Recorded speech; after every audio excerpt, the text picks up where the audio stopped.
신문 읽어준 남자입니다. 우리나라에서도 우려했던 일이 발생했습니다. 2차 감염자가 나온 겁니다. 1차 감염자로부터 옮은 감염된 2차 감염자가 나왔습니다. 이 2차 감염자 세 번째 환자와 함께 같은 장소에서 나란히 식사를 하던 분이었습니다.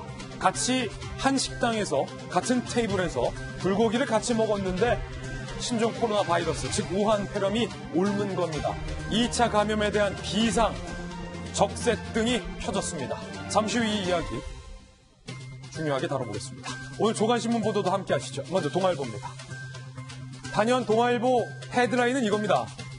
2차 감염자가 나왔다는 건 지금까지 국면과는 전혀 다른 국면으로 접어들었다는 얘기입니다. 우리 보건당국도 긴장해야 됩니다. 더 3번 확진자와 식사한 친구, 국내에서 첫 2차 감염 나왔습니다. 강남의 식당, 동석한 다른 한 명도 현재 검사 중입니다. 이분뿐만이 아니었다는 거죠. 우한에서 24일 귀국한 한 명도 추가적으로 확진이 됐습니다. 국내 확진자가 이로써 6명으로 증가했습니다. 그리고 2차 감염자까지 나왔다는 겁니다. 조금 전 전세기 한 대가 우한에서 출발해서 우리 공항에 도착을 했습니다. 일단은 300여 명의 교민이 이송됐는데 바로 지금 이 장면, 김포공항 모습 보고 계신데 저희 카메라로 생중계해드리고 있는 장면입니다. 우한에서 출발한 전세기에서 우리 교민 300여 분이 지금 한 분 한 분 차례차례 내려서 철저한 검역 과정을 거치고 있습니다. 중요한 건 증상이 없는 교민분들에 한해서 우선적으로 탑승이 됐다는 점, 그리고 다시 한번 지금 김포공항에서 철저한 검역을 거친 뒤에 아산과 진천으로 각각 나누어서 이제 격리 수용이 된다라는 방침이라는 점 다시 한번 말씀드리겠습니다. 그런데 다음 신문은 한겨레 신문인데 한겨레 신문이 이 정부가 이 전세기를 두고도 오락가락하고 있어서 혼선만 키웠다라고 따끔하게 오늘 지적하고 있습니다. 한겨레 신문입니다. 격리지역 천안으로 했다가 아산 진천으로 바꾼다고 했다가 혼란만 부추겼는데 전세기에서도 우왕좌왕 정부였다. 한겨레 신문 날카롭게 오늘 꾸짖고 있습니다. 하루에 2편에서 1편으로 축소되고 출발도 지연됐다. 중국과 최종 합의도 하기 전에 무엇이 급해서 성급한 발표를 하느냐. 프랑스 같은 경우는요, 어디에 도착하는지도 비밀에 붙였습니다. 쥐도새도 모르게 중국과 합의한 후에 조용히 보냈다가 조용히 데리고 왔다. 프랑스가 너무 대조된다는 겁니다. 우리 정부 일단 언론에 발표하는 것, 그게 최우선이었느냐, 한겨레 신문은 비판하고 있습니다.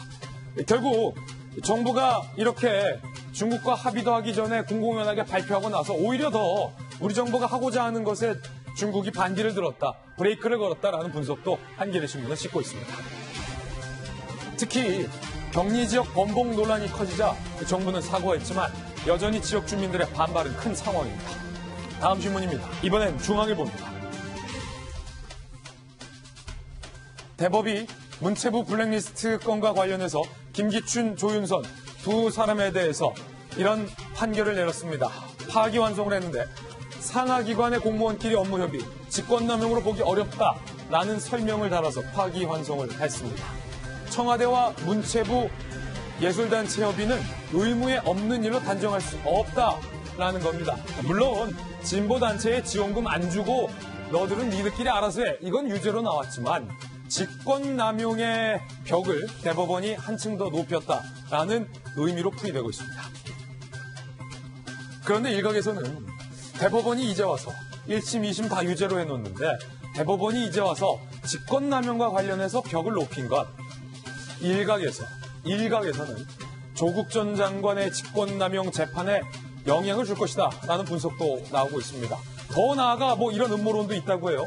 조국 전 장관의 직권남용을 면제해주기 위해서 대법원이 벽을 높인 것 아니냐. 음모는 음모론일 뿐이겠죠. 다음 신문입니다. 이번엔 조선일보입니다. 북한이 우한 폐렴을 구실로 남북 개성 사무소까지 문을 닫았습니다. 닫기로 한 겁니다. 2018년 개소 이래 처음으로 운영 중단이 된 겁니다. 많은 외교안보 전문가들은 개성 사무소 유일한 남북 연락체까지 끊김으로써 사실상 남북 간의 대화 단절이 더 심각해졌다라고 진단을 하고 있는데 정부 일각에서는 전화와 팩스는 유지되지 않느냐라면서 남북 간의 대화의 물꼬가 터질 가능성에 기대를 보이고 있다고 해요. 급기야 북한과 공동 방역을 논의할 수도 있지 않겠느냐라는 기대까지 정부 일각에서는 갖고 있는 분위기라고 합니다. 판단은 국민 여러분들께서 해주시겠죠. 북한이 이번 코로나 바이러스 우한 폐렴에 뚫리면 끝장난다라고 판단을 한 것 같습니다. 특히 김정은이 방역과 의료시설이 약한 북한 내의 실상에 대해서 공포감을 갖고 있다. 철저히 쇄국 정책을 피고 있는 것으로 보입니다. 다음 신문입니다. 이번에 한국일보입니다. 국제명 기사도 한번 보실까요? 영국은 결국 떠났습니다. 이유가 미국이 텍사스주 이름격이다라는 비유도 미국 언론에서 나왔습니다. 유럽 의회가 영국의 브렉시트를 최종 승인했기 때문이죠. 샴페인을 터뜨리고 있는데 영국에게도 EU에게도 과연 이 브렉시트가 샴페인을 터뜨릴 일일지 아니면 돌이킬 수 없는 부작용으로 이어질지는 좀 두고 봐야 할 것 같습니다. 지금까지 신문 읽어주는 남자였습니다.